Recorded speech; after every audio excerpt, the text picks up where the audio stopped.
Le premier semestre de l'année 2018 est marqué par l'apparition d'un certain nombre de tensions au niveau de l'économie mondiale, tensions financières, tensions commerciales ou tensions politiques qui peuvent être liées donc à l'issue des négociations sur le Brexit ou l'émergence de nouvelles tensions en Italie et du risque d'une nouvelle crise sur la dette publique italienne, les tensions commerciales initiées par les États-Unis et la politique agressive de Donald Trump vis-à-vis de ses partenaires commerciaux et notamment de la Chine, qui aussi génèrent des tensions dans les émergents avec des mouvements de dépréciation assez marqués dans certains pays.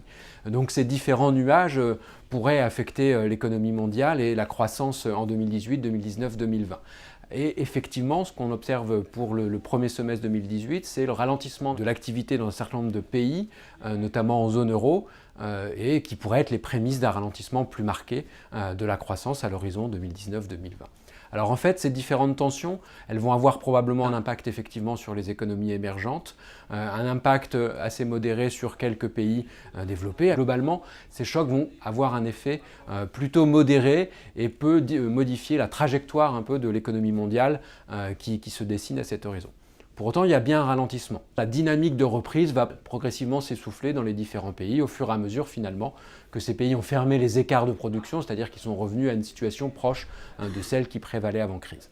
C'est bien cette situation qu'on va observer notamment en Allemagne ou aux États-Unis avec un ralentissement progressif de la croissance. Les économies vont converger vers un rythme de croissance potentiel dont différentes estimations suggèrent qu'il est un peu plus bas qu'avant la crise.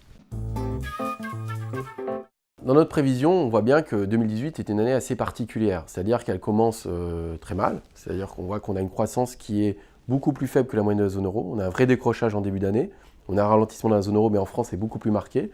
C'est principalement lié à une mauvaise consommation des ménages, qui elle-même est rattachée à une contraction du pouvoir d'achat en début d'année et liée à un choc fiscal spécifique, la hausse de CSG, la hausse de la fiscalité indirecte. Globalement, on aura une croissance de 1,7% sur 2018. En 2019, il y a eu la montée en charge d'un certain nombre de mesures fiscales, notamment la taxe d'habitation et sa deuxième tranche, le fait que les cotisations sociales, la baisse des cotisations sociales va jouer en année pleine, ou alors la désocialisation des heures supplémentaires.